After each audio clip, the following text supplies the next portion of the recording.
The following podcast is a presentation of This Is Infamous. Listener discretion is advised.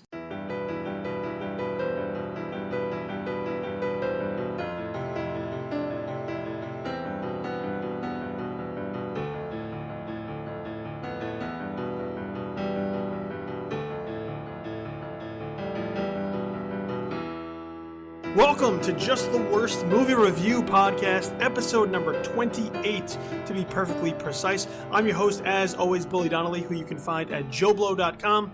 This is Infamous, and right here at Just the Worst Podcast. And as we do every single week, well, we review movies. The biggest, the best, the latest movies hitting your local neighborhood theater. That's what we're going to break down and talk about, reviewing them, analyzing them, deciphering them, whatever it is that you want, putting them into context. And every single week, what we do is we like to bring in a new voice, a new point of view, new film critic, film writer, whatever it is that we want to exactly label them as, bring them in so that you can get a fresh perspective on the new films that we're talking about. And that doesn't change this week. We've been trying to get somebody from this particular outlet for a while, and it has now finally come together. So you can find his work regularly at slashfilm.com. You can also find him and follow him on Twitter at Ethan_Anderton.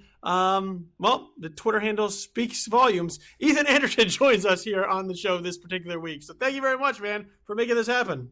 Yeah, of course, man. Thanks for having me. And the film that we're going to talk about this week, during a week of monumental celebration, we had, of course, Star Wars Day on May the 4th, as well as Cinco de Mayo on May the 5th. And May the 6th is the revival of the Civil War. Captain America's Civil War is the film that we're going to discuss momentarily. The 13th film in the Marvel Cinematic Universe, and a highly regarded and much anticipated film, given the sort of pedigree going back to the comics, as well as where the Marvel Cinematic Universe has been built to this point. So I think it's a really interesting film for us to talk about, and a lot to really get into once we sort of sink our teeth into this week's release.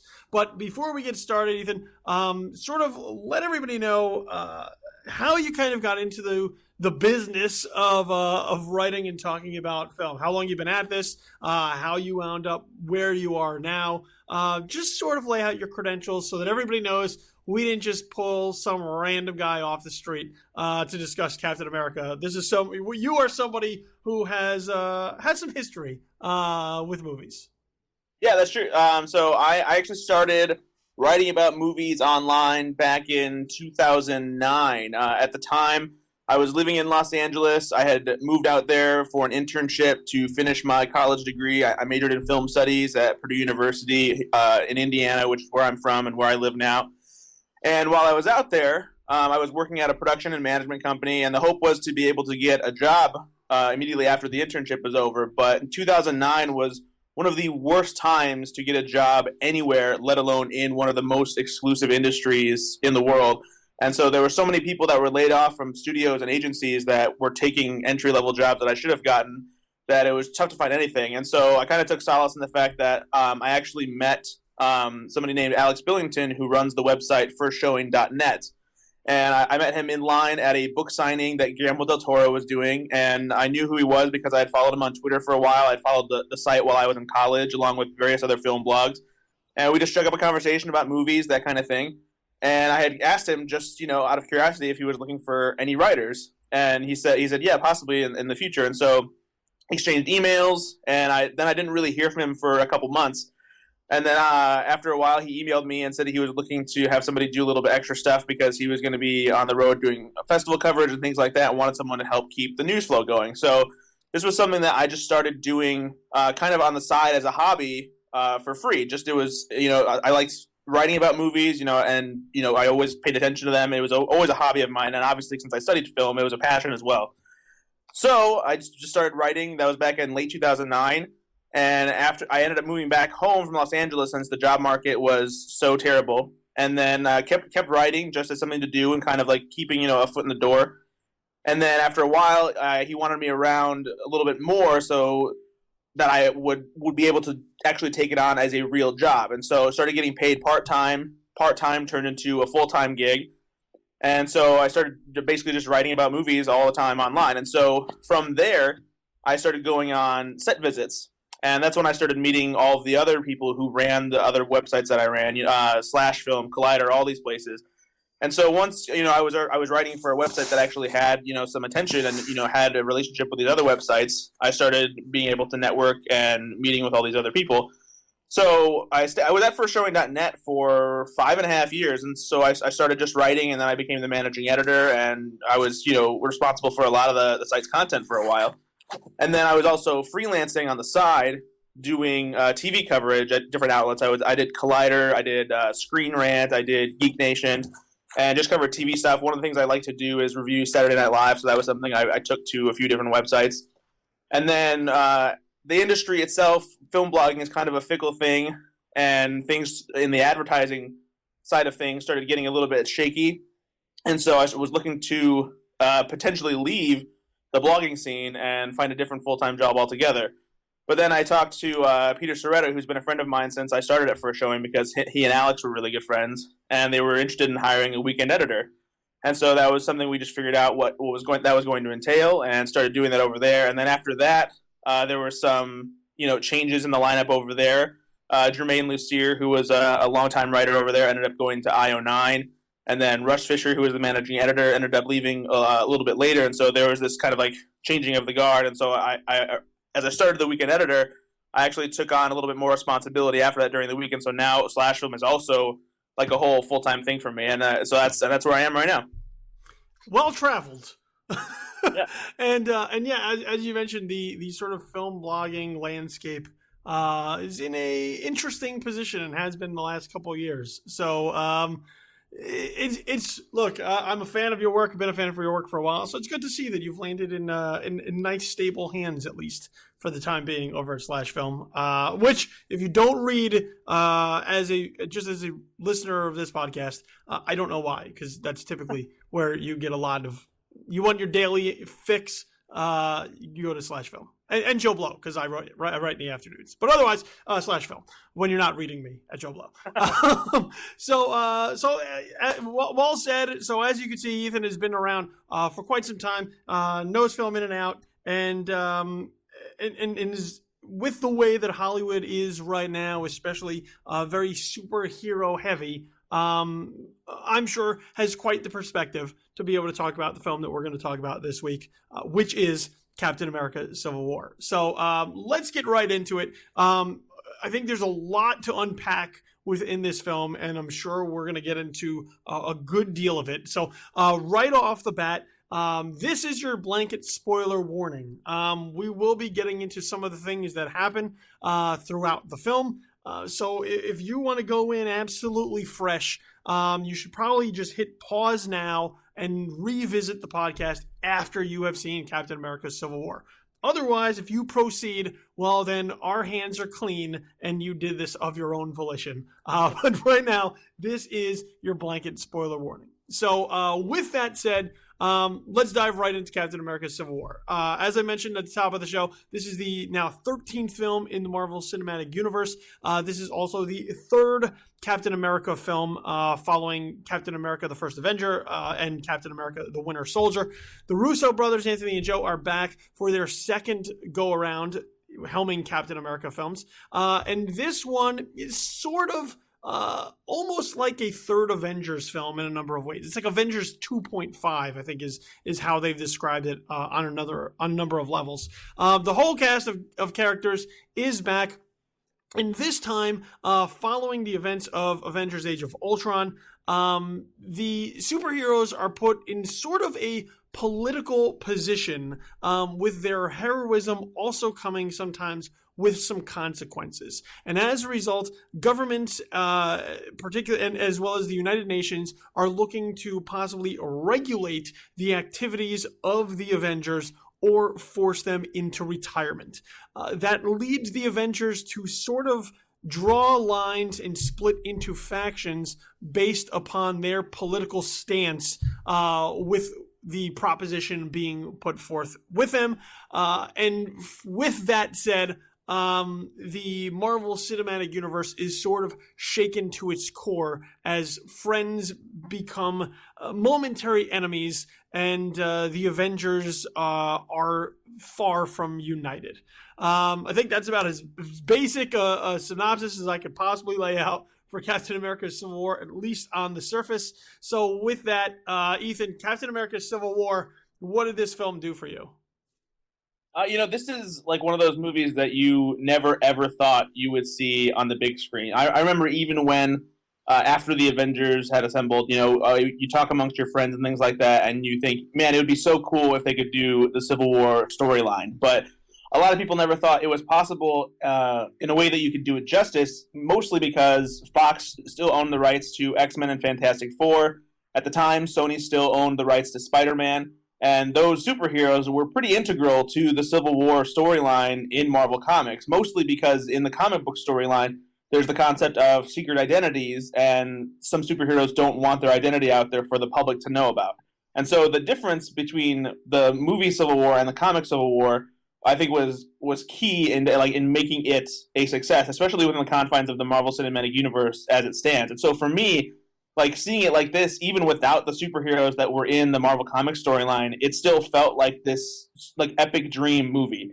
And the action in this movie alone is something that people will be talking about for years to come. The airport sequence in the middle of the movie is an all-time action sequence great. Not even just a Marvel action sequence, but an action sequence in general. It's just amazing. Like, you feel like you're a kid playing with your toys, coming up with the most, crazy action between superheroes. And it's because these superheroes are fighting each other that, puts it on that level.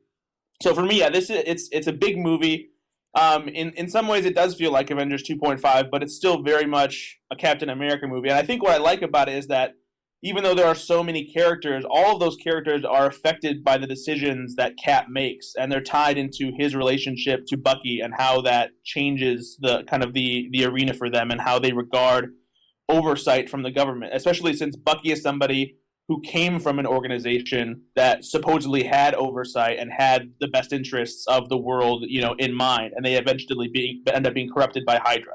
So there's a lot of layers here, and it helps that there's this long-form story behind it from the previous 12 movies to really add that extra meat. And I know that people are going to complain about making these kinds of comparisons, but because there are similar themes between Batman v Superman and Civil War, it's hard not to point out how much better Civil War did it by having this history and and knowing that these characters actually had this meat to them and these relationships, whereas you didn't really care as much about the clashing of heroes in Batman v Superman. Yeah. I was wondering how long it was going to take before Batman v Superman, one of them coming up in this conversation, because of the fact that they do examine very similar themes. And look, I'm not a Dawn of Justice hater. I find that in the moment, I enjoyed watching Batman v Superman. So let me just put that out there right on the forefront. But however, I do recognize that when you really look at it from a distance, it is a narrative mess. So I can acknowledge both that the movie has an enormous amount of problems, but also in the moment, I was okay with it. But with Captain America Civil War, to me, the main difference between what this film does with those themes and what Batman v Superman does with those themes is that the DC film tends to operate on levels of black and white. It is either this way or it's that way, and that's about it. And it really tries to push you into making a decision by clearly defining the way the sides are.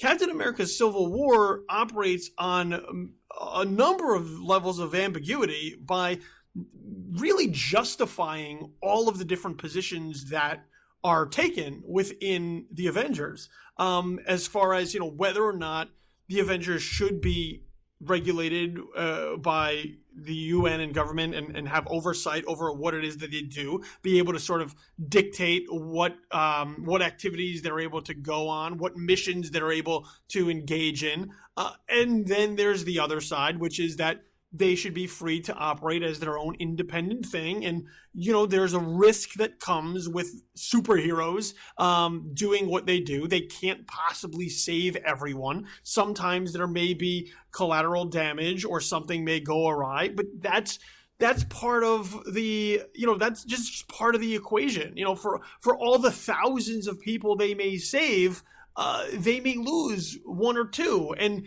they operate with guilt when that happens. They do, that those losses do weigh upon them. But when you look at every single character that has been a part of the Avengers, whether it's Captain America or Iron Man or Black Widow or Falcon or Rhodes or, Hawkeye, they all bring their own individual experiences and baggage into the political decisions that they wind up making. And when those ideas are presented by each individual character, they're all justified. So you may not necessarily agree with them, but there's a civil discourse throughout the film that you can look at and say, well, I think this side is right, but I totally understand why they think their side is right. And because of those various shades of gray, I think Civil War challenges you much more on an intellectual level than Batman v Superman ever really did. Yeah, I totally agree. It's there's definitely a lot more to grab onto, and I think because you know that both Captain America and Iron Man have a side that actually makes sense as opposed to one absolutely being right or wrong. It makes it hard to invest in one side and to want one of them to win, especially when you love a lot of the superheroes that you're seeing on screen. So yeah, it definitely makes it a lot more complex of a story, and yeah, it's a much richer universe to play in when you have that kind of story to play out.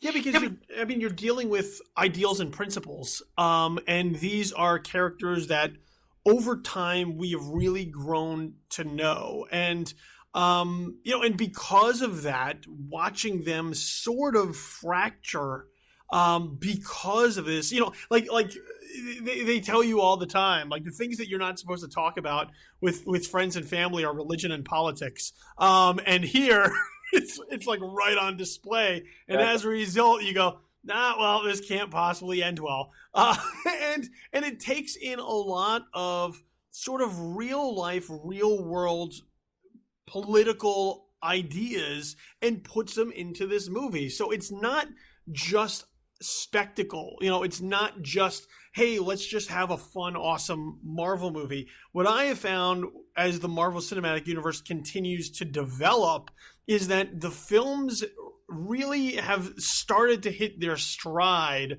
I think, over the past 2 years or so. When you look at The Winter Soldier and you look at Guardians of the Galaxy, and now you look at Captain America Civil War, not to say that there were bad films before that, but I think right now they're really hitting a balance between making the films fun and entertaining to watch, making them filled with substance that causes you to think and not just sort of glaze your eyes over at explosions on the screen, and also set stakes for the characters involved, and every one of those has some real emotional and dramatic weight to them, and I think Civil War really achieves that by driving a wedge between this team that we thought was pretty well off together. Yeah, absolutely. And I think that there's definitely a lot of moments like that in that airport sequence where and this is an overall thing too, is what's great about Civil War is that you never get the idea that these heroes want to fight each other, which I think was a fundamental problem in Batman v Superman. Like in Batman v Superman, Batman was out for green blood for Superman, and Superman, even though he was a little more reluctant, like he was always really menacing and threatening towards Batman. Like there was never any neutral ground or much of an opportunity for them to really have a discourse about the conflict between them. But there are so many times where Steve Rogers and Tony Stark have civil conversations about this conflict, and even when they get to the airport and they're about to fight, like Stark, they have one last exchange where like they give each other sort of a chance to like see reason and pick a different side, so they don't have to fight it. But then it's just they have to come to blows because they disagree. Because Cap and Bucky need to get to this location to stop Baron Zemo. So and then in that sequence itself, you feel the hits, even though they're not out for blood. Like one of my favorite parts that I was kind of like, oh, that's really good, is at the very end of the fight after Rhodey gets shot out of the sky, which is actually kind of an accident because it's caused by Falcon. Stark flies to his side, sees if he's all right, and Falcon comes over and he to check on him because he's worried that he actually got fatally hurt. And when he comes over and lands to check on him, Stark just nonchalantly, without looking up from Road, lifts up his repulsor and blasts Falcon. And it's a bitter scene, and it sucks. You really feel it because of the pain that Stark feels because that's his best friend lying there on the ground, potentially hurt. And Falcon because he caused it and he feels guilt for what he's done. So there's just the conflict between them has so much substance and there's so many feelings from them because they were this tight knit team. And so it adds so much. Yeah, I mean you have because of the way that the Avengers have been built, you have friends that friends fight. Friends you'll have arguments with your friends, you'll have arguments with your family. Those things happen. The thing that really hits home in this film is the fact that once those fights sort of happen, once those first fights take place, your perception of other people change. It's no longer sort of this pure relationship anymore. Now there's some chinks in the armor. There's some it's been chipped away a little bit, and you get the sense of that in Captain America: Civil War. Is that where these groups were together, where these superheroes were together, those relationships and friendships won't be the same after this, no matter how much they may try to reconcile it in the future. They may get together and say, let's let the past be the past and we're okay. But deep down, there's always going to be that part in their mind that remembers this moment in time, where maybe some doubt creeps in or some distrust. And I think it adds another level of complexity to all of these characters and their relationships with one another as far as what this means for the future. Because this isn't just, it's not like the first Avengers where they kind of just fight to fight. And there's sort of, there's a fan coolness to it of being able to see these physical interactions between superheroes that to that point we had never gotten in a movie before. But here it's not to be cool. There's real reason for it to happen, and while it may happen in cool sequences, and I'll agree with you, the airport sequence to me is easily the best thing that they have put in a Marvel film to this date. That entire sequence, you'll walk out of and say, man, that was fantastic. That's one that sticks with you. But once again, it's coming out of that, there are going to be consequences to all of these actions that I think really layer on top of Captain America: Civil War for now and moving into the future. Yeah, definitely. Look, the cast is so filled in this film, and that's one of the things I want to talk about too, is that when to bring back Batman v Superman really quick as just sort of a counterpoint, when people looked at that film on paper, they looked at it and say, there's too much shit in this movie. It can't possibly work. Captain America: Civil War might have actually more shit in the movie than Batman v Superman did, and yet the Russos are able to make so much of it work, putting the puzzle together that you never really feel like anything they're doing is underserved, whether it's introducing Black Panther or integrating Spider-Man or sort of, moving forward with the Crossbones storyline carried over from the Winter Soldier, or advancing Cap's relationship with Bucky. None of that ever really feels underserved. It all feels like it gets at least enough for it to matter, and for you to take notice of it, and for it to kind of stick with you. Like there's nothing that you look at and say, "Oh well, that didn't work." I forgot about that. All of it is pretty good for as much of it as there is on the menu. Yeah, I agree. There's the only complaint that I have, and because the character works so well in the major action sequence, it doesn't detract from the movie too much for me. The one thing that I felt was a bit of a distraction, and felt tacked on, was the introduction of Spider-Man. Spider-Man is awesome in this movie. Don't get me wrong.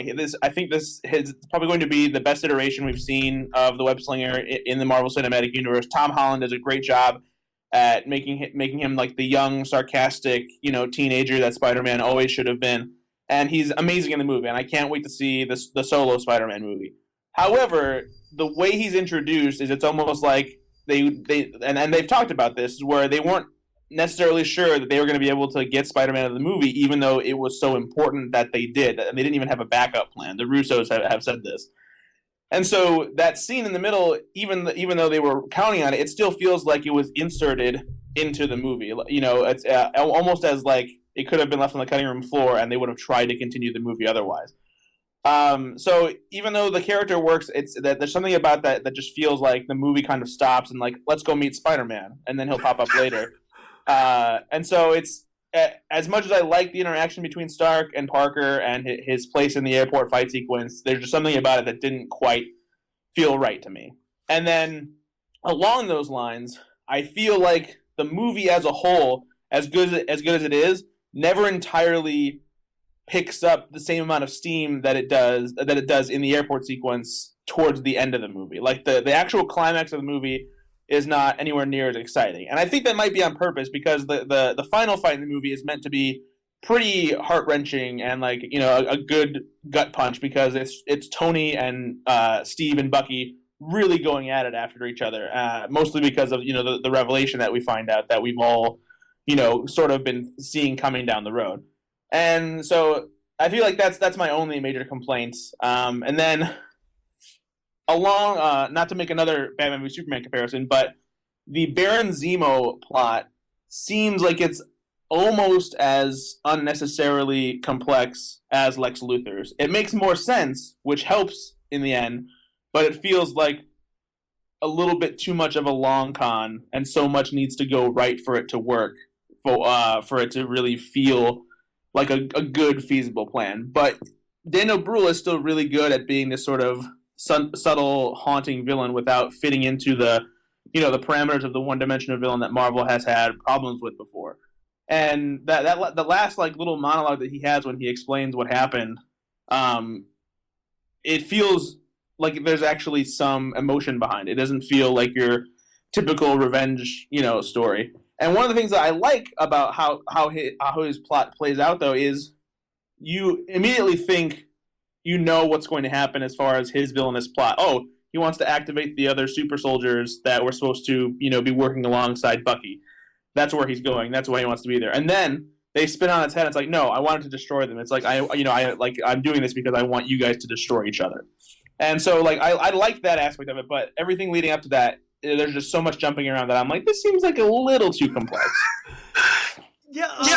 When you look at the Baron Zemo stuff, the fascinating thing for me with Captain America: Civil War, as far as the villain is concerned, is that he's very, very much not in the movie to long periods, and a lot of what Civil War mainly focuses on is sort of just the disintegration of the relationship within the Avengers. Now he's sort of the conduit to help it come about with his actions, but it's not like he's a very active, menacing sort of villain. And the Marvel villain problem has been well discussed over the years. But what he is interesting because once again he at least has a justifiable reason to sort of be involved. Now whether or not his ideas are much more cooked up to make sense than something like Lex Luthor's, where all of a sudden you're like, why is he doing this? That makes no sense at all based off what we've learned from the previous 45 minutes. But I think at least that character is interesting because they also sort of set the stage early on in the film. There's an interaction with Tony Stark and Alfred Woodard, I believe it is, talking about sort of the civilian loss that happens when the Avengers operate in some ways. And there's being angry, and there's being Baron Zemo angry, and I think that sort of works within the context of the film. So I didn't have necessarily too much problem with that. I could see where the Spider-Man thing could be jarring or sort of take you out of the movie a little bit, because it does feel like it's like one of these things is not like the other. And it doesn't feel like it belongs necessarily in the movie, other than to sort of set the stage that Spider-Man is going to show up. So like, rather than him just like coming out of nowhere and people being like, well, that's odd that Spider-Man just showed up out of thin air. They take a good amount of time to sort of have a conversation between Peter Parker and Tony Stark in order to bring Spider-Man into the mix. So while I would agree that it is sort of an odd scene to incorporate, they do have a conversation that does sort of work within the themes of the film, though.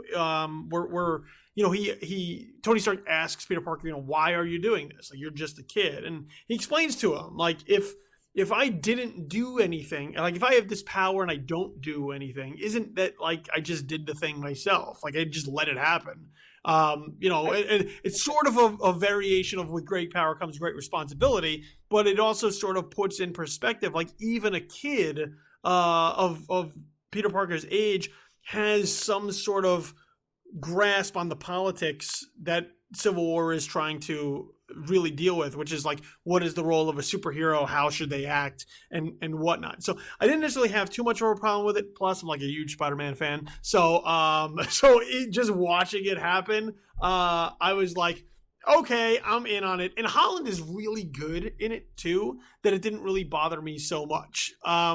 Because I feel like this is, even though it's a very, very small glimpse of the new Spider-Man, I feel like this felt much more like the right balance between what Peter Parker should be and what Spider-Man should be, putting them together and giving them this in this movie. So I was pretty forgiving of that sequence, even though it does come out of nowhere, because I was like, fuck it, Spider-Man. Whatever. Do whatever you want with him. Like, it could have been Spider-Man vacuuming. I wouldn't have given a shit. I would have been like, good for me.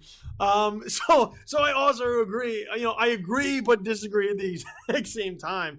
There's a couple of people that I think are there because they're a part of it, who don't necessarily get as much shine as some of the rest. I think Rhodes is sort of an afterthought. As more heroes have been introduced into the MCU than he once was.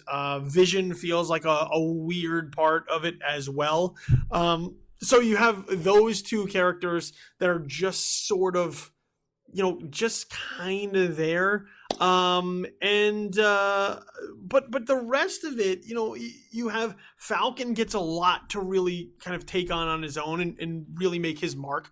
Paul Rudd as Ant-Man has a tremendous sequence that this I will not spoil, because I think that's one that you really have to see, but has a tremendous presence when he's called upon to take part in sort of the lines being drawn in Civil War. And even Hawkeye coming out of nowhere. Like, remember, Jeremy Renner was thoroughly disrespected in the first Avengers. And I think between the last two films has really sort of found where he fits in the overall placement, in his placement in the Avengers. So by and large, I can't really take too much issue with what exists within Civil War. It may be a little too long, but even then it never really feels that long. It does kind of move along, and even when it hits sort of its slower points, where they're really hammering out the politics of it, I think it gives you enough to consider and think about that it never feels like any of those moments drag. Yeah, there all the things I thought later that I had I took a little bit of an issue with, or I thought, well, that didn't work quite well. It was never enough to take away from the overall fact that the movie as a whole is a great superhero flick. It's there's nothing in it that completely ruins the experience or takes you out of it. Like, these are all just little things that I've thought of in retrospect, and like, even the things that I nitpick, there's still something, redeemable in those nitpicks that makes it not, something that doesn't really bother you as much. So yeah, it's just, yeah, it's I definitely don't think it's the perfect superhero movie or even Marvel movie. It's not my favorite Marvel movie. I would say it's definitely top 5, but I don't think it's quite as good as The Winter Soldier. And I'm also a huge Guardians of the Galaxy fan, so it didn't surpass that for me. But it's definitely up there. One of the other guys I want to talk about within the film is Robert Downey Jr. as Iron Man, because this is a character that he's been playing for quite some time. Sort of has wrapped up his Iron Man story, even though he's going to try and tease now that I could maybe do a 4th one. But sort of the Iron Man individual story is come to an end, and I liken him to, as being a wrestling fan, I like him to him as sort of the Undertaker, where he just comes like once a year for the WrestleMania of the Marvel Cinematic Universe. He only shows up for the Avengers films, and then he sort of goes away, lets everyone have their individual threads, and then he comes back, and it allows Iron Man to sort of be special again. I found that Downey Jr.'s performance in Civil War was probably the best he has been as Tony Stark since the first Iron Man.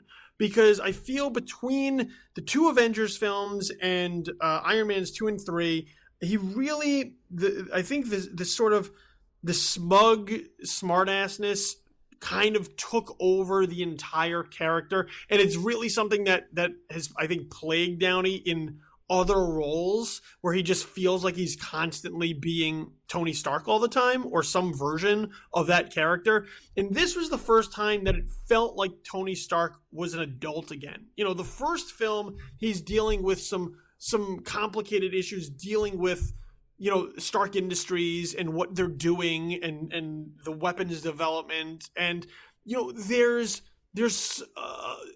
sort of internal conflict within him that he must address, and as a result, that character has a lot to him. I felt that they stripped away a lot of it along the way to sort of make him this cool guy, and here it seems like they've removed large chunks of that. I mean, he has a one-liner here or there, but this is a very serious Tony Stark. This is a Tony Stark that recognizes that the world is changing, and he needs to sort of take a stand in how it changes, very similar to what he did in the first Iron Man. And for me, watching this, I was really sort of blown away by Robert Downey Jr. as Iron Man again, and it made me once again realize how much I loved him in that first film, how perfect he was in that role, and sort of seeing it now come again full circle to where that character is now. I really appreciated sort of getting back to basics with Robert Downey Jr. as that character.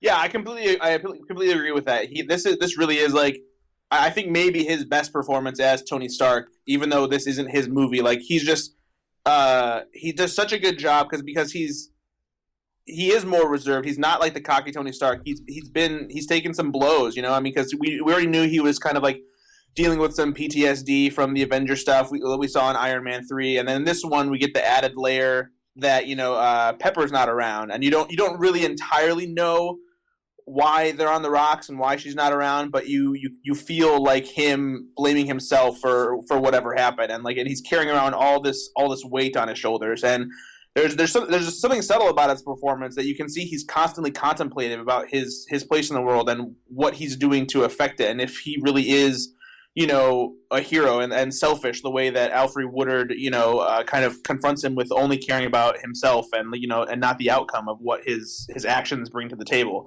And so, yeah, this performance of his Yeah, it's phenomenal, especially the final sequence when we get the. I won't give that away because that's kind of the bigger revelation that really ignites the fight between Rogers and Stark.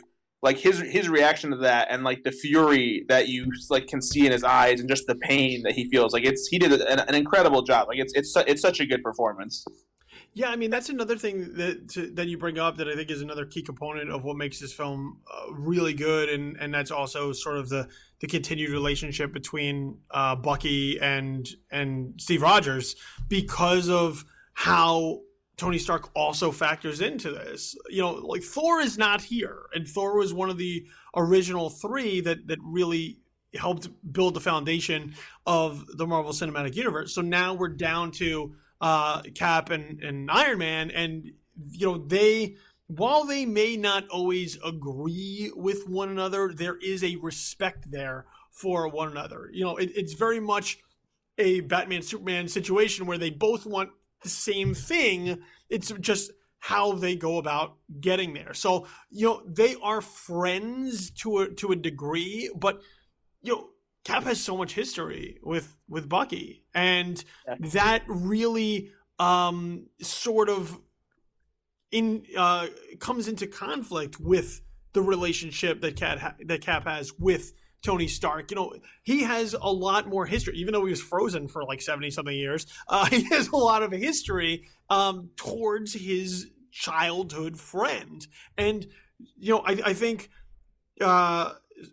Chris Evans is fantastic in this film. Once again, I think he continues to get better and better as Cap. The deeper into the MCU they get, which is great. Now that he's sort of rethunk his idea that he might want to give up being Cap for a while. I'm all for watching him be Captain America for as long as he wants to play it. But I think Sebastian Stan is also really sort of the unspoken MVP that helps tie it all together, because without that emotional presence in the film, it wouldn't quite work. And he's able to add the complexity of the duality that exists between Bucky and the Winter Soldier that further drives that wedge. Because as much as Cap wants to hold on to his friend and that character being the guy he knew growing up, he's not that same guy. And time has changed. And the actions of the Winter Soldier will always infringe upon that. And once again, the way that the film operates gives you plenty to think about, because you can look at that character once again and say, oh, but that's Steve Rogers' friend. Like, how do you turn your back on your friend? But he's also done some really bad shit over the course of time. So you can look at that and also understand why there may be a degree of distrust with him, because how do you look past some of the more unsavory actions that exist within his history? So I think that three-way relationship, which builds towards the culmination of the film, moving past the sort of all-out Avengers brawl, that's really the emotional core and center of Captain America Civil War. And I think all three of the parts of that triumvirate really work so well that it ties the film together in a fantastic way. And if any of those three were weak, and I don't know that the film would sort of resonate as well as it does. Yeah, absolutely. The foundation of the movie definitely is Bucky and Cap, since that story really drives the actions of everybody else, through most of the movie, with the exception of the Sokovia Accords. But yeah, those three, like, there's a reason that those are the three guys that we focus on at the end of the movie. And yeah, it works fantastically. Look, I'm going to agree with you here on Captain America Civil War placement in the MCU. I don't know that this is, as the refrain comes with each new Marvel film that's released, I don't know that this is best Marvel movie ever. Yeah.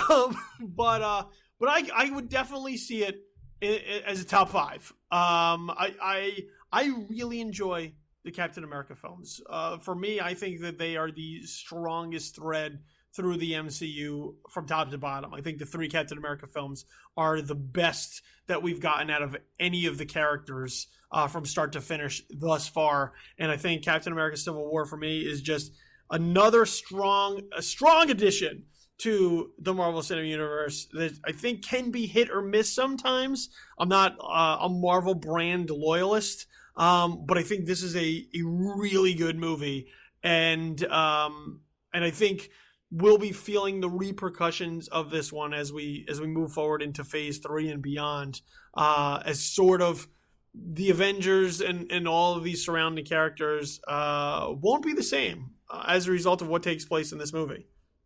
Yeah, absolutely. This is you really get the idea at the end of this movie that there's sort of an Empire Strikes Back feel about it, where things are left kind of ominous and up in the air as to how things are going to move forward from here, because a lot of damage has been done, and it's going to be tough for some of these characters to recover, I think, and it'll be interesting to see how that affects how some of them work together in Infinity War as well. And then, we didn't even talk about this specific character, but I think we definitely should, because he's also an incredible addition to the MCU, and his arc in particular, I think, feels much more organic and better than Spider-Man's, and that's Black Panther.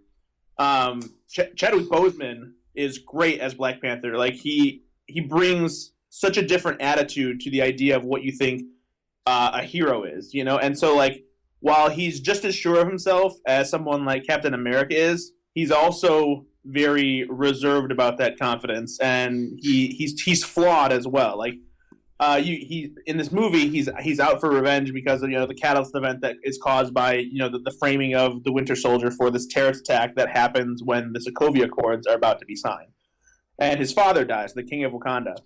So that turns T'Challa into both the King of Wakanda and in this position to bring back Black Panther into the superhero battle for the first time. And as it goes on, like you see, he's such this regal presence among the heroes, because he's royalty, and he never feels out of place. You never feel like he's like secondary or inferior to the other guys, because that he's this, he has this history in his family and this legacy that he has to live up to, and a whole nation that he has to speak for and represent. And his place in this story is fantastic, right up until the very end. And he has such a well-weaved, complete arc in the story that ties into what happens with Captain America and Iron Man, that I was really impressed with how they were able to fit him in, in a roster that is already so huge. And it gets me really excited to see what they're going to do with the Black Panther movie. Yeah, I would agree with you, because I think that is one of the ways in which Marvel Studios has grown a number of ways.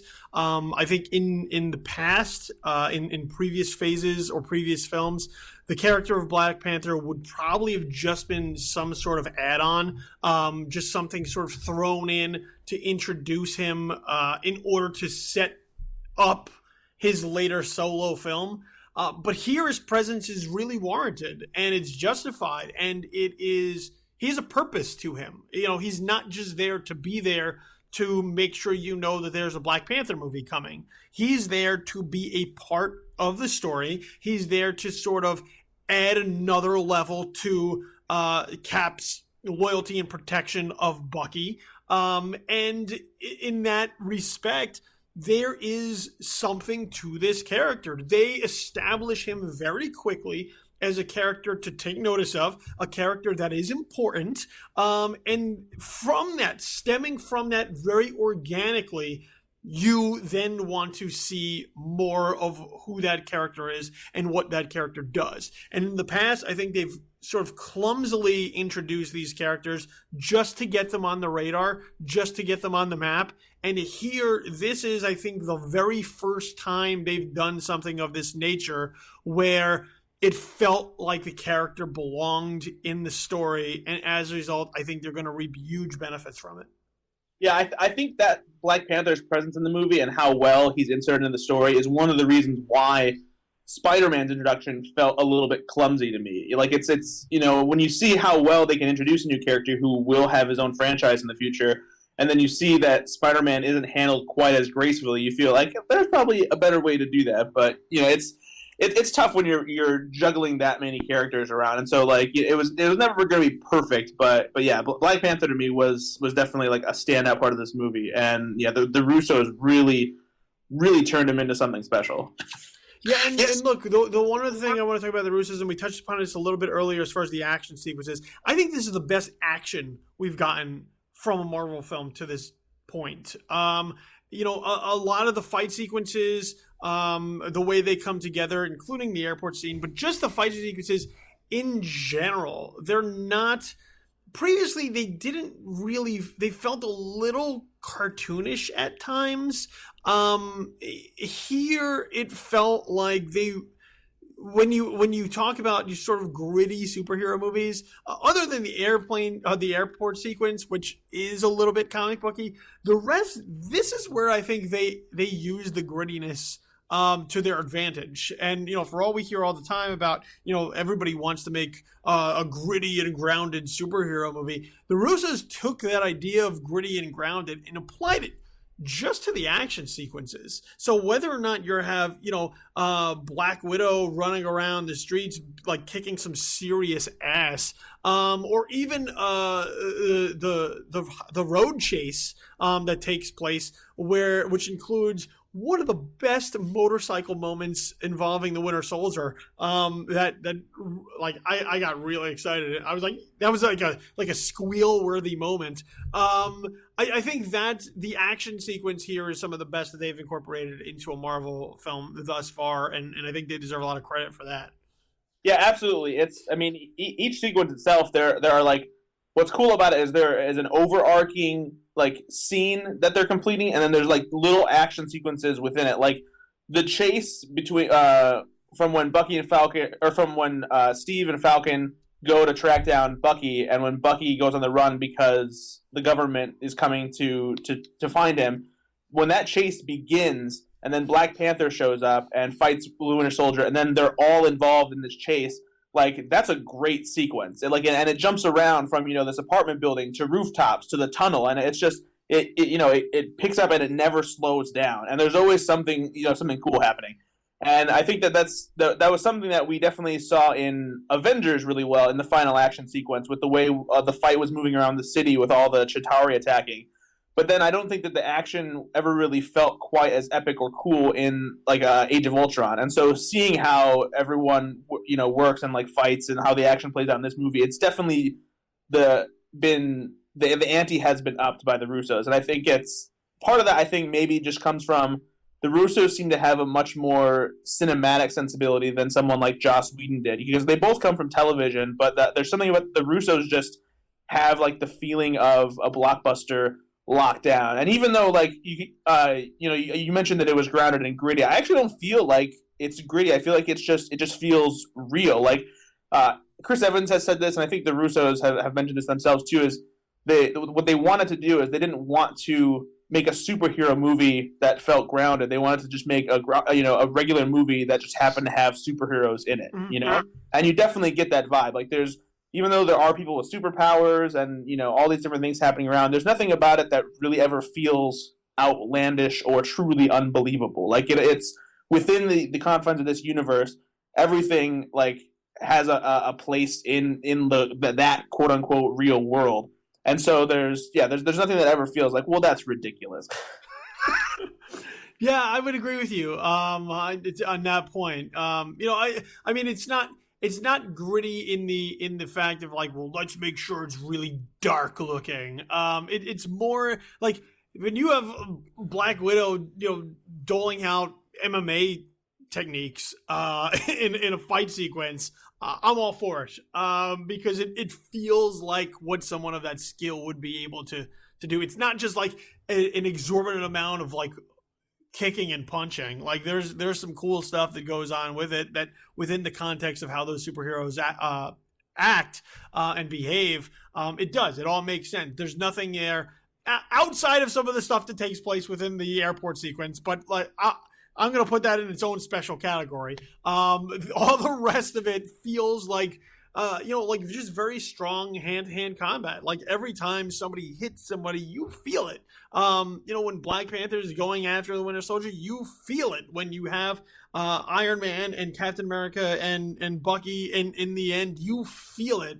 Not just emotionally, where because they build up the rest of the film around it so that the fights matter. They're not just action sequences for action sequences' sake, but you also feel sort of the blows. There's blood drawn. People are getting hurt as a result of this. So I think in that way, that's where sort of a lot of that is much more grounded than just let's just punch the shit out of each other for 15 minutes and then that'll be the end of the action sequence. No, every punch that is thrown, every kick that is thrown, every armbar, every one of those lands and has an effect on who it's landing on. And I think that is one of the ways that sort of the action in this film has grown from what we've seen previously. And I think it's a benefit to the film. I think Captain America Civil War, while it's not the best Marvel film, I think it shows remarkable growth as the MCU continues to expand with how much better these films are getting.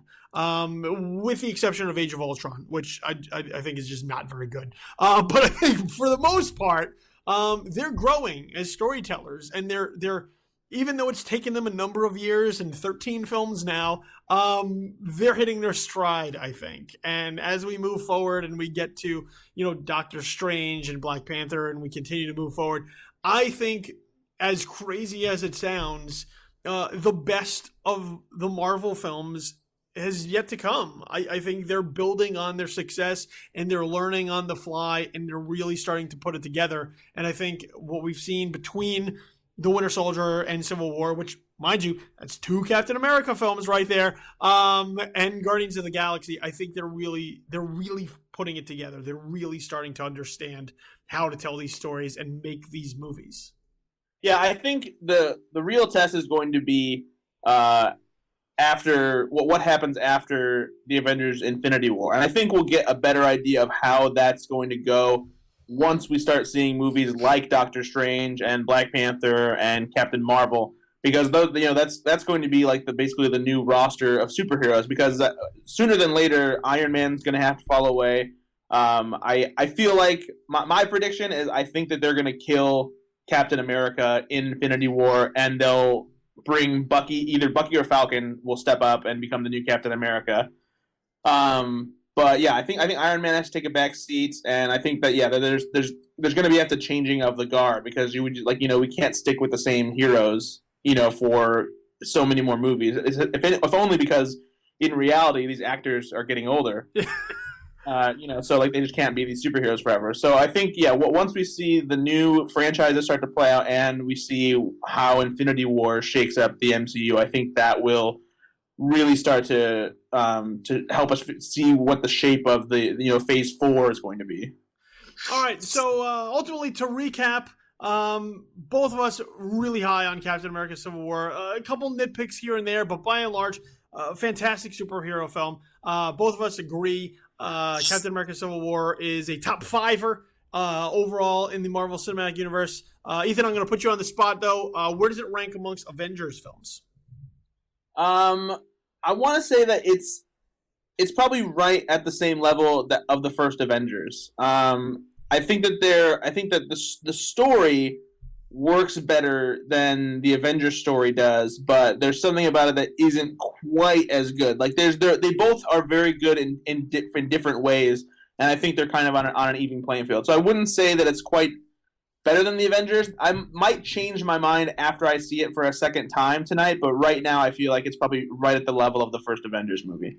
I'm going to put it above the first Avengers movie. First Avengers movie for me is sort of a mixed bag. I think it's okay. I don't find it as compelling as some do. I find Age of Ultron to be a true disappointment. But I think, while I'm not going to say this is best Marvel movie ever, I will say best Avengers film to this point. I will go out there and I will put Captain America: Civil War on that. So high praise for me for Captain America Civil War. This is one you're going to want to go see. Not that you weren't already, because Marvel is dominating Hollywood right now. But now you just have a real legitimate reason knowing that it is as good as you believed it was going to be before you even saw it and already decided that you were going to love it. So there, we just gave you your justification. Ethan, before I let you go, man, let everybody know where it is they can find you out there on the interwebs. Yeah, I write at Slashfilm every single day of the week, even on the weekends, because I'm the weekend editor over there. So check out my stuff at slashfilm.com. You can find me on Twitter at Ethan_Anderton. And then also, if you feel like having a little fun of your own, my friend Ben and I, we do a podcast called Go Flix Yourself, Flix. And it's basically just a tribute podcast, if you will, to Doug Loves Movies, because we always liked playing listening and playing the movie games on Doug Loves Movies, but we're not famous comedians, so we're never going to be on that podcast. So we decided just to basically do it ourselves. And so we talk about movies a little bit, like the movies that we saw, and then we play some movie games on there as well. All right, so there you go. So make sure you hit up all Ethan's content out there on the web. Slashfilm, always a place to go. So make sure you hit up all his content. And Ethan, this was a pleasure, man. I had a really good time doing this. And what better film for us to talk about than Captain America Civil War? Yeah, no, this was great. And on a side note too, for me, this was like so cool to see this movie play out, because this was also the first Marvel movie that I did a set visit for Slashfilm. And so seeing, just being on set and then seeing how the movie plays out for me, I've done set visits before, but there was just something that was really different about this one, being there in person and seeing everybody in their wardrobe, because what we saw filmed was essentially some of that fight at the airport sequence, and we saw Team Captain America running in to fight for the first time. We saw their side of running, towards Team Iron Man. And so just being there and then seeing that on the big screen and knowing that for some of those shots I was 100 feet away was just a totally surreal experience. All right, so there you go. So look, Captain America Civil War, high recommendations. So be sure to go check it out this week, and check out Ethan's content all over the web, Slashfilm, as well as on Twitter. Make sure you hit him up on there as well. Always good stuff coming from Ethan. Look, hit up all our social media as well, because there's a lot of it, and I demand that you follow it. So look, on Twitter, at JTW Podcast. That's the official Twitter handle of Just the Worst Podcast. So every time we have a brand new episode or show that goes up, you'll know about it on Twitter first. So make sure you follow that as well. At Tis Infamous, that's the mothership. This is Infamous, the official Twitter handle of that, as we continue to reconstruct and rebuild and retool. All the progress updates will go up there on Twitter. So at Tis Infamous, T-I-S Infamous.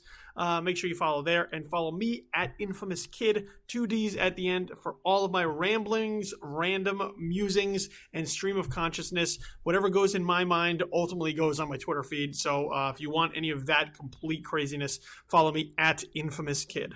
Over on Facebook, like all of our pages, facebook.com/justtheworstpodcast, facebook.com/tisinfamous, and facebook.com/Billy the Kid. Once again, 2 Ds at the end. Fight through those awful Facebook algorithms, but like all those pages. Always have some cool Facebook Live Hangouts going on there, and notifications and content going up there as well. So keep an eye on those pages for whatever it is that we post up on Facebook. Podcast can be found on SoundCloud, soundcloud.com/justtheworstpodcast.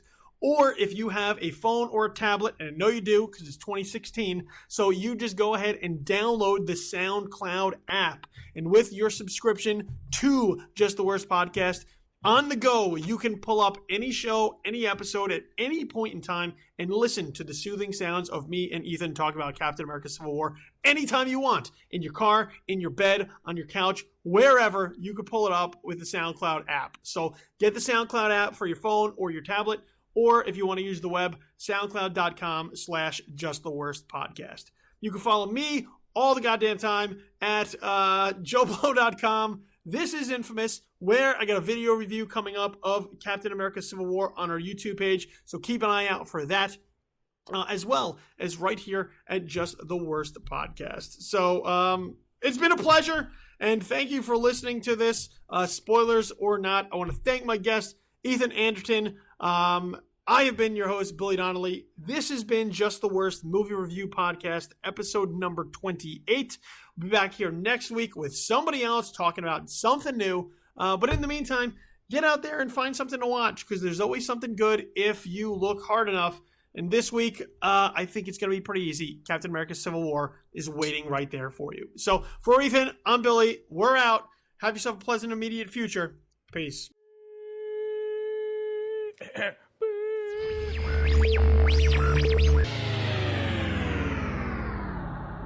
Just the Worst Movie Review Podcast, episode number 28, has been a presentation of Just the Worst Podcast Media.